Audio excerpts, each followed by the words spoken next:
Okay, सो आज हम लोग स्टार्ट करेंगे with the discovery of protons which were the positively charge rays. Previously हम लोग डिस्कस किए थे concept of electrons which were negatively charge rays, और पूरा रे ऑफ या बीम ऑफ इलेक्ट्रॉन्स को हम लोग नाम दिए थे कैथोड रेज.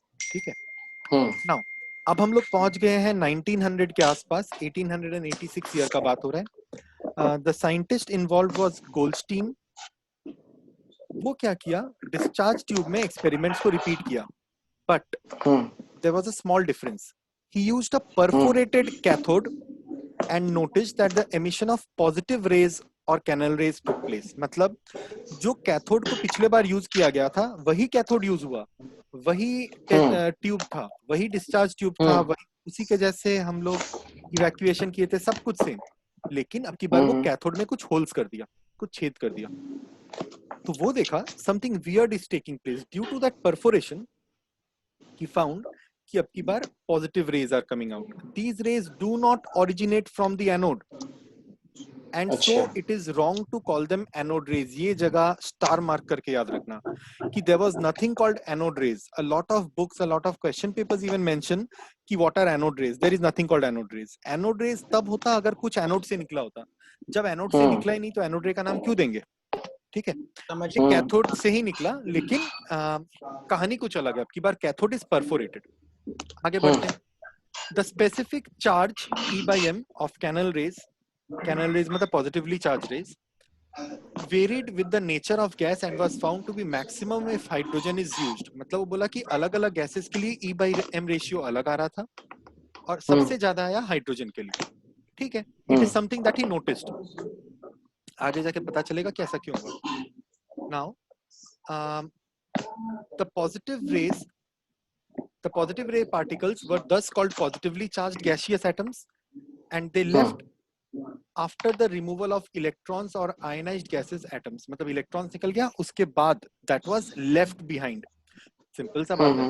अगर एक हाइड्रोजन एटम में से तुम इलेक्ट्रॉन निकाल देगा तो बचेगा H प्लस, तो प्रोटॉन बच गया ना. तो ये लोग उसी चीज का बात कर रहे हैं. However, if hydrogen gas is used in discharge, the positive rays are known as protons. ऐसा क्यों? देखो, अगर हम लोग गैस यूज करते हैं हीलियम, तो हीलियम में से तुम दोनों इलेक्ट्रॉन निकाल देगा तो He2 प्लस बचेगा, बट उसमें 2 प्रोटॉन है. ऑल्दो अगर हम हाइड्रोजन गैस को यूज कर रहे होते तो हाइड्रोजन में से अगर एक इलेक्ट्रॉन निकल जाए तो you get only 1 proton, and therefore उसको हम लोग प्रोटॉन ही बोलेंगे because it contains only 1 proton. बात समझ में आया? अब देखो E by m रेशियो पे दोबारा आते हैं. प्रोटॉन का मास होता है 1 यूनिट, मतलब I am talking about hydrogen का. हाइड्रोजन का न्यूक्लियस का mass is only 1 unit. 1 proton होता है ना उसमें. तो m का वैल्यू इज मिनिमम. अगर हम हीलियम का बात करेंगे तो उसका नंबर ऑफ प्रोटॉन्स इज 2, तो m का मास इंक्रीजेस. सोडियम में number of protons is much higher 11, तो उसमें m का मास और ज्यादा है, m का वैल्यू और ज्यादा है. अगर m का वैल्यू बढ़ेगा तो E by m कम होगा. फॉर हाइड्रोजन का E by m was maximum. क्या ये बात दिमाग में घुसा? गुड. सिंपल चीज है. हम लोग यहाँ पे कोई रॉकेट साइंस का बात नहीं करेंगे, बट कॉन्सेप्ट्स क्लियर रखना तो आगे जाके दिक्कत नहीं होगा.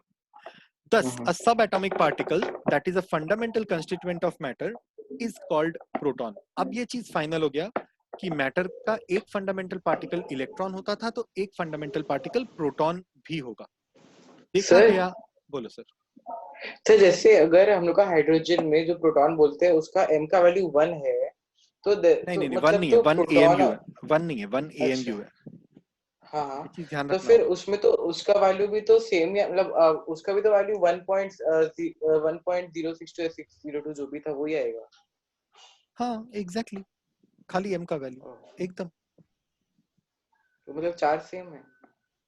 नहीं नहीं नहीं नहीं, चार्ज से मास थोड़ी चेंज हो जाता है पगला.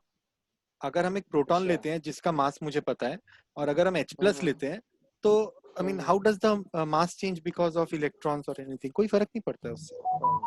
और एक्चुअली जो H प्लस है ना वो तो एक प्रोटॉन ही है उसमें. और क्या है तुम सोचो, व्हाट इज H प्लस? समझ गया? H प्लस में तो कोई न्यूट्रॉन भी नहीं होता है, कोई इलेक्ट्रॉन भी नहीं होता है, तो it is pure proton. Proton का H प्लस से अच्छा डेफिनेशन और कुछ नहीं हो सकता. ठीक है sir. Now, the specific charge of proton is 9.58 into 10 to the power 7 coulombs per kg. इस वैल्यू को नोट कर लो। यह है स्पेसिफिक चार्ज, मतलब E by M। लास्ट हम लोग E by M, हाँ बता रहे बेटा, लास्ट हम लोग E by M रेशियो का बात किए थे फॉर एन इलेक्ट्रॉन। अब की बार हम लोग पढ़ रहे हैं E by M ratio of a proton. Sir फिर से दिखाइए ना, वो लिखा है। हम दिखा रहे हैं, पहले रुको। E by M ratio of an electron ये वाला था, ये वैल्यू याद है, लास्ट डे डिस्कस किए थे। और E by M ratio of a proton is this one.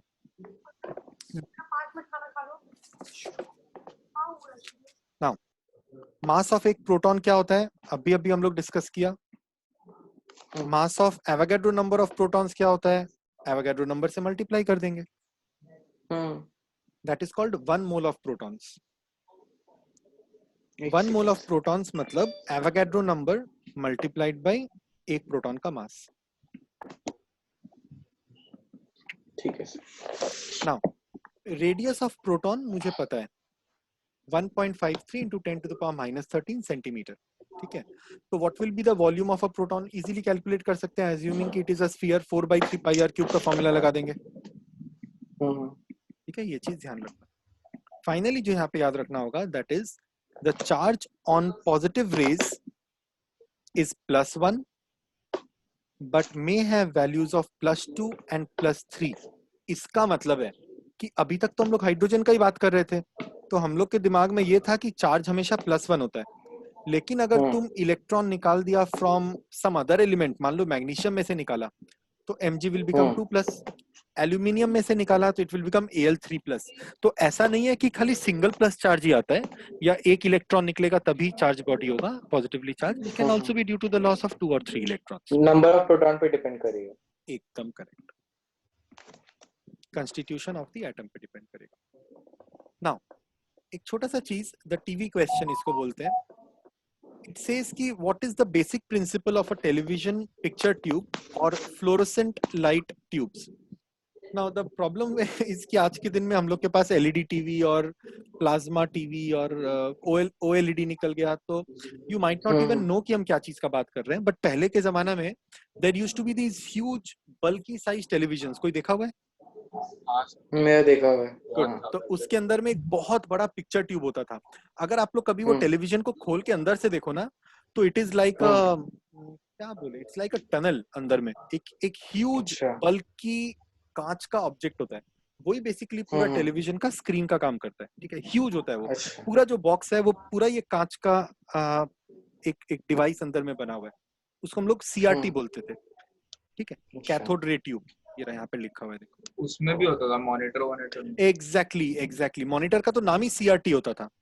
हाँ, सीआरटी मॉनिटर बोल के आता है। सीआरटी यही तो था, कैथोड रे ट्यूब। इतना हीट निकलता था उसमें एकदम।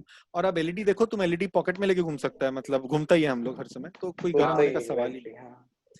तो the television picture tube is a cathode ray tube, जैसा हम बताया। The picture is produced due to fluorescence on the screen coated with a suitable material. Last याद है हम आप लोग को बताए थे कि इलेक्ट्रॉन जाके जिंक सल्फाइड के स्क्रीन पे हिट करता है तो फ्लोरोसेंस क्रिएट होता है। तो कैथोड रे ट्यूब बेसिकली वही है, एक डिस्चार्ज ट्यूब है जिसका एक तरफ से कैथोड रेज निकलता है, मतलब इलेक्ट्रॉन्स निकलता है। वो इलेक्ट्रॉन ट्रेवल करके दूसरा तरफ जाता है, स्क्रीन को इल्यूमिनेट करता है, एंड देयरफॉर हम लोग को पिक्चर्स दिखाई देता है। जिस जगह पे जिस तरह का इल्यूमिनेशन होगा वैसा कलर इल्यूमिनेट जनरेट होगा। Modern day televisions do not have that concept at all. यहाँ पर वो कैथोड गन अंदर में लगाएंगे, खराब होगा, टूटेगा, वो सब झमेला ही नहीं है। तो यू हैव एग्जैक्टली, तो इंडिविजुअल पिक्सल को एनलाइटन कर देते हैं। इनफैक्ट ये जो 4K टीवीज है नॉन निकल रहा है ना, अब तो शायद 8K भी निकल रहा है हर्ट। तो जैसे निकल गया। हाँ सर, सैमसंग का निकल गया। ऑसम। कैसा है रे, देखा? नहीं सर, औकात के बाहर है सर। फोन में ही है। फोन में 8K आ गया, क्या बात कर रहा है? हाँ, S20 में तो 8K डिस्प्ले है। और ये जो तेरा नया वाला निकला 8 Pro, क्या OnePlus 8 Pro, उसमें नहीं है, उसमें तो Quad HD नॉर्मल डिस्प्ले। तो उसमें 120 हर्ट्ज का डिस्प्ले, उतना मेरे को पता है। दैट मींस उसका मतलब क्या होता है ना कि स्क्रीन बहुत जल्दी फ्लिकर करेगा, बहुत जल्दी रिफ्रेश करेगा। तो एक तो मजा आता है। बहुत मजा आता है स्क्रोलिंग करने की। चलो हम लोग आगे बढ़ते हैं, एक बार फोन का टॉपिक छिड़ गया ना तो बहुत मुश्किल हो जाएगा। हाँ अरे कलकत्ता में शॉप्स वगैरह खुलने लगा धीरे धीरे, पता है? सुनना हाँ सर, सब खुल रहा है सर। हायर यही का खराब है दैट्स अ बैड थिंग भाई, बहुत खराब बात है। हाँ, वही तो। सही। आज हम काकुड़का मेरे साइड में पापा गया था खुश एक हो काम रहे से। हैं। नहीं नहीं नहीं नहीं, मेरे पापा अभी पापा समझ खुश नहीं हो पा रहे रहे कि बेटा। अब वही नहीं बात है, नहीं हम पापा को समझाए और पापा का दुकान बड़ा बाजार में है। तो हे राम। भाई, पापा को प्लीज मत भेजना, रिक्वेस्ट कर रहे हैं। वो अभी भी निकल जाते हैं घूमने, हम क्या बोले उनको। पापा लोग का टॉर्लिंग हम में समझ वही। सकते हैं, बट आई मीन हाँ Bada Bazaar is a complete no no. वही, अरे एक्चुअली अरे मेरे तुम लोग पापा विश्वास प्रॉपर नहीं करेगा, बिजनेसमैन तो। काकुड़ आई मीन ऑब्वियसली मारवाड़ी लोग होता ही बिजनेसमैन है, हाँ बस अरे वो कुछ भी कर एकदम। रहा होगा, अगर मारवाड़ी है तो अंदर से तो बिजनेसमैन है। अरे हाँ सच्ची सर, में। बात तो तो सही बोले। आज सर काकुड़गाछी बढ़िया में बिल्डर लिखा हुआ रहता है। हर एक हाँ गली अंदर से ब्लॉक्ड है, पता है? हर एक गली, किसी गली में घुसना अलाउड नहीं है। और अगर तुम पीछे का अच्छा। रास्ता से घुसेगा किसी गली में, तुम देखेगा हाँ इतना भीड़ है, इतना लोग खड़ा हुआ है रास्ता में, सोशल डिस्टेंसिंग का उन लोग को कुछ कॉन्सेप्ट ही नहीं पता है। हम्म एक बैंक के बाहर 4 आदमी ट्यूशन राउंड फोन कर रहा है। राउंड सर्कल में खड़ा होके, उसको शर्म आ रहा होगा क्लास में लॉगिन करने में, उसको बोल ज्वाइन कर ले चुपचाप। तो आम, गोल करके सर्कल करके बना रखा है, सब एक दूसरा का कंधा में हाथ रख के खड़ा है। ए भाई, मतलब ऐसे हाँ सोशल डिस्टेंसिंग का धज्जी मत उड़ाओ तुम लोग, हाँ। पता नहीं क्या होगा। एनीवे देखा जाएगा। सर वो दूसरा स्पेस को सोशल डिस्टेंसिंग मान गया होगा बेचारा। अरे एक्चुअली प्रॉब्लम क्या होता है, हम लोग का एक बेसिक अंडरस्टैंडिंग होता है कि कुछ भी हो मेरे को नहीं होगा और मेरा दोस्त लोग को भी नहीं होगा, बाकी हाँ किसी को हो तो हो। सही बात। हाँ हाँ वही सही बात है starting sir. Point of risk है। आई मीन आई होप हम्म किसी को भी नहीं हो, लेकिन ये सोचो मत या अज्यूम मत करो, बस अपने आप को सेफ रखो ना। हम्म एनीवे, थॉमसन का मॉडल। अब एटम के बारे में एक अंडरस्टैंडिंग क्रिएट हो रहा है लोगों के दिमाग में। लोग बोल रहे हैं कि अच्छा एटम क्या होता है, उसमें एक इलेक्ट्रॉन होता है जो कि नेगेटिवली चार्ज होता है, बहुत हल्का होता है, और उसका एक ई बाई एम का रेशियो ऐसा ऐसा कुछ होता है। दूसरा, एक प्रोटॉन होता है, पॉजिटिवली चार्ज होता है, मास उसका हाइड्रोजन के जितना होता है, काफी हैवी है, और उसका एक particular e by m ratio होता है। तो इस बेसिस पे people started creating a vision कि ऐसा होता होगा। अच्छा, think of something which we cannot see but we kind of visualize all the time, कुछ भी एक लाइट लाइट। फ्लाइट नहीं नहीं, which we cannot see but we visualize all the time, एक ऐसा चीज, भूत, ओ राक्षस, हम लोग देख नहीं सकते, भगवान, हाँ और सबसे इंपॉर्टेंट Hallucination। आज के दिन में कोरोना, दिखता नहीं हम लोग को, लेकिन सबके मन में एक हाँ इमेज है। जैसे ही भूत सुनेगा, अच्छा एक एक चुड़ैल व्हाइट साड़ी पहन के घूम रही है, हाथ में कैंडल लेके। राक्षस, अच्छा रावण जैसा होता होगा। कोरोना, एक ब्लू कलर का बॉल है जिसमें से अजीब अजीब सा कुछ दांत निकला हुआ है। तो जैसा वीडियोस या जैसा हम लोग पिक्चर्स देखते हैं चारों हाँ तरफ, हाँ that is the vision that we have. मतलब people start imagining something as per the information given to us, right? अब एटम का वो लोग विजुअलाइजेशन शुरू कर रहा है कि शायद ऐसा दिखता होगा एटम, शायद ऐसा लगता होगा, शायद ऐसा लगता होगा।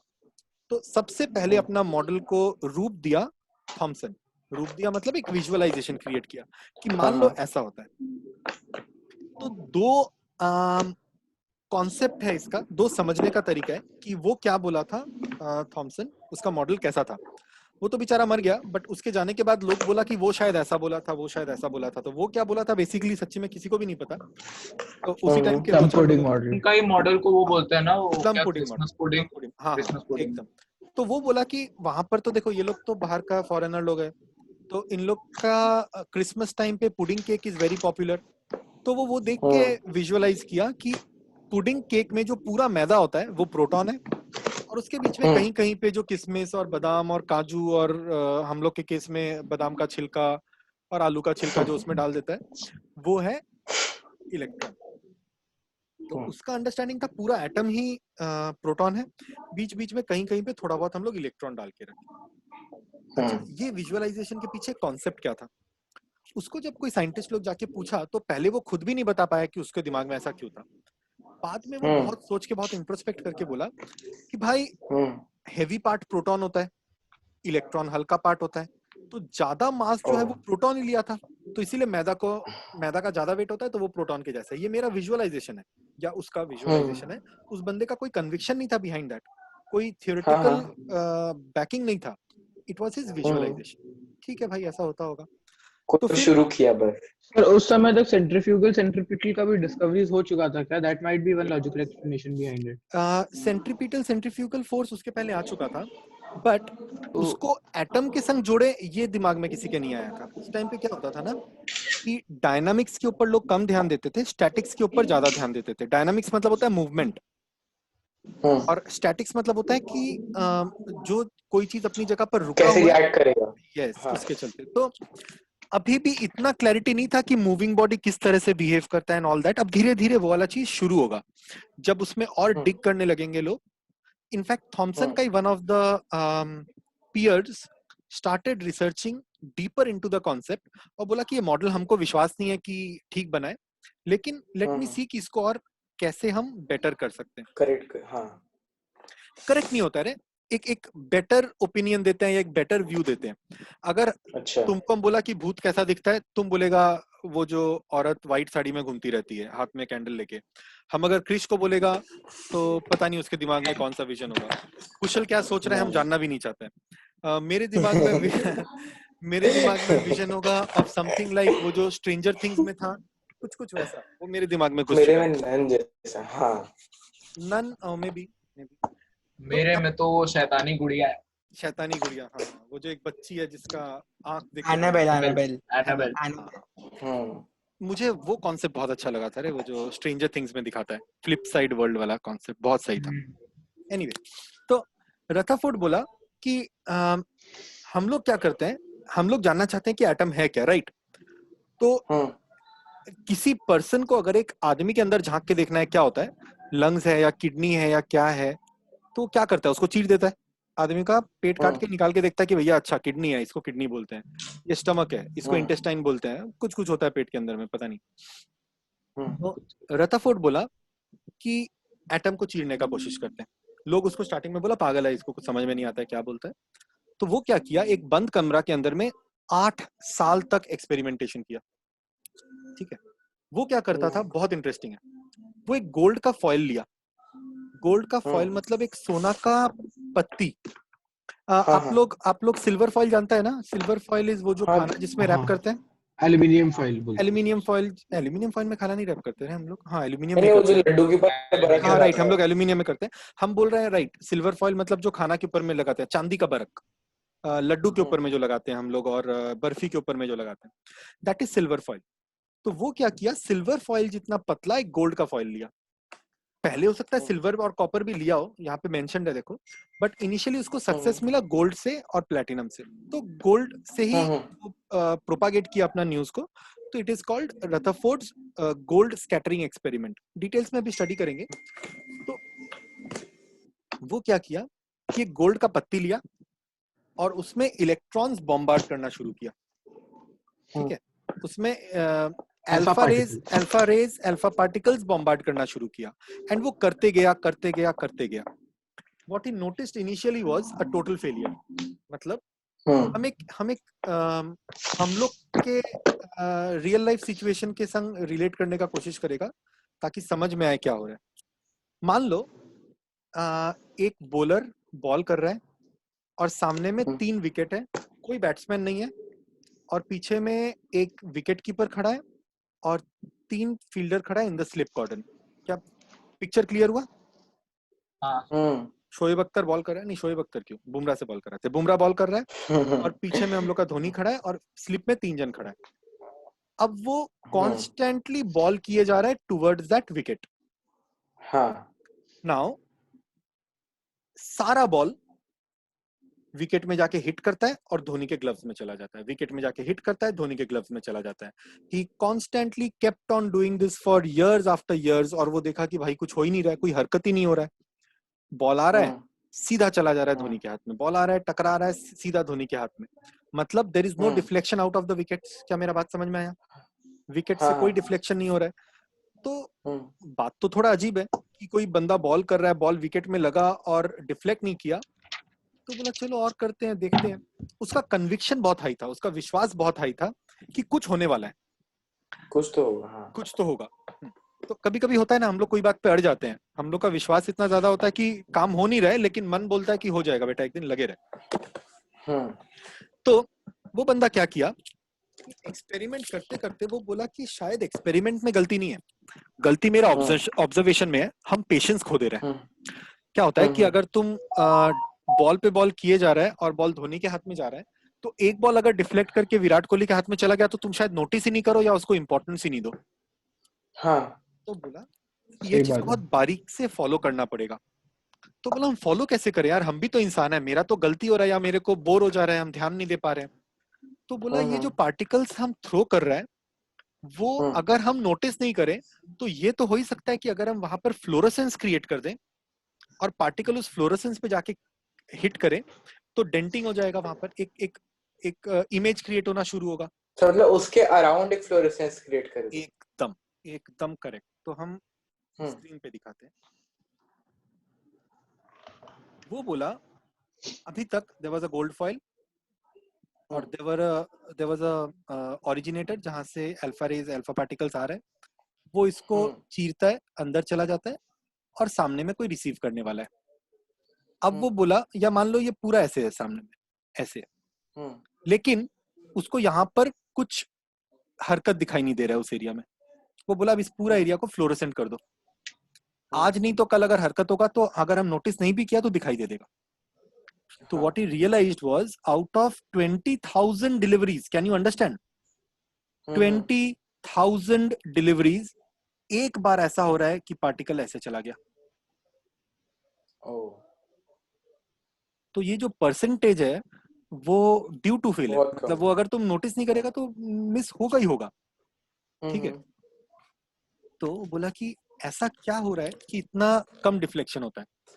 तो बोला चलो और स्टडी करते हैं। तो वो स्टडी करने लगा, रादर देन थाउजेंड्स अब वो लैक्स में ले गया अपना काउंटर को। अच्छा 1000-2000 के नहीं, लाखों के लिए वो एक्सपेरिमेंट करने लगा, मतलब लाखों पार्टिकल्स के लिए कि 5 लाख पार्टिकल का कर देख क्या होता है। तो देखा कि हाँ अब मेरे को सिंटिलेशन दिखाई दे रहा है। सिंटिलेशन मतलब स्क्रीन के ऊपर में दाना दाना दाना दाना बनता शुरू हो रहा है। तुम सोचो अगर एक बॉल लेके, एक रेड कलर का मान लो ड्यूस बॉल लेके तुम दीवार में मार रहा है, हाँ, तो जहां पर लगेगा वहां पे धीरे से एक दाग पर, एक मंदा सा दाग पड़ेगा, बहुत डीप नहीं, हम नहीं बोलते हैं दीवार तोड़ देगा, बट एक धब्बा तो पड़ेगा, बार बार लगेगा तो धब्बा बनना शुरू होगा। तो नोटिस किया कि इधर इधर इधर इधर धीरे धीरे मार्किंग्स आना शुरू हो रहा है। और स्ट्राइकिंगली वो देखा, कर्व अपने आप को म्यूट कर लेना, कि भाई कुछ मार्किंग इधर भी आ रहा है। This is totally unexpected. उसका एक्सपेक्टेशन क्या था, पहला बात तो ये समझो, if I say कि it is totally unexpected, I need to also clarify कि what was he expecting. He was expecting कि all the particles, अगर ये पुडिंग के जैसा है, अगर ये एक पूरा सॉलिड ऑब्जेक्ट है, तो ये सारा पार्टिकल्स इधर जाएगा और इसी के अंदर में दफन हो जाएगा। मतलब अगर तुम सैंड के जैसा एक चीज को विजुअलाइज करो और उस पे ऊपर से पेबल्स गिराते रहो, तो जितना पेबल तुम डालेगा उतना पेबल को हजम कर लेगा। भाई तुम लोग एक बार म्यूट कर लो ना। तो जितना पेबल वो डालेगा सारा का सारा सैंड एब्जॉर्ब कर लेगा। एब्जॉर्ब मतलब उसमें डैम्प हो जाएगा जाके। तो ही वाज एक्सपेक्टिंग पार्टिकल्स हम थ्रो करेंगे डैम्प हो जाएगा, थ्रो करेंगे डैम्प हो जाएगा। But what he found was most of the particles सीधा चला गया, a small percentage got deflected and a small percentage actually came back towards himself, towards the originator. तो अगर हम समराइज करें, सर वो फ्लोरेसेंस वाला चीज समझाइए ना, उसको समझ में नहीं है कि आप क्या बोलते हैं, फ्लोरेसेंस से कैसे मेजर करते हैं। बताते हैं। तो अगर हम ओवरऑल समराइज करें तो अगर वो 1 मिलियन पार्टिकल्स थ्रो किया on the surface gold foil पे, तो वो देखा आउट ऑफ 1 मिलियन मान लो a very very high percentage 99.5% went straight through, Dhoni के हाथ में चला गया। एक very small percentage 0.2% डिफ्लेक्ट करके स्लिप फील्डर के हाथ में चला गया एंड 0.2 या 0.3% डिफ्लेक्ट करके वापस बॉलर की तरफ में आ गया। तो फ्लोरोसेंस से मेरा मतलब ये है कि जब ये सारा पार्टिकल्स यहां पर जाकर हिट कर रहा है तो इस जगह पे एक high density of accumulation of impact create होगा, इस जगह पे बहुत कम परसेंटेज ऑफ इंपैक्ट क्रिएट होगा, दिखाई देगा, इस जगह पे बहुत कम इंपैक्ट दिखाई देगा मुझे। तो जब फ्लोरोसेंस चलते रहता है, आई मीन टू से बॉम्बार्डमेंट चलते रहता है, तो फ्लोरोसेंस यहाँ पर मैक्सिमम उसको दिखाई दिया, लेकिन वो देखा कुछ पार्टिकल्स इधर जाके यहाँ पर भी इंपैक्ट क्रिएट कर रहा है and therefore he could safely conclude कि अंदर में जो पार्ट है एटम के, that is not totally a solid object, मतलब atom is not totally solid like a cake और a pudding, it is actually hollow inside, जहां पर कहीं ना कहीं अंदर में एक डेंस ग्लोब्यूल है.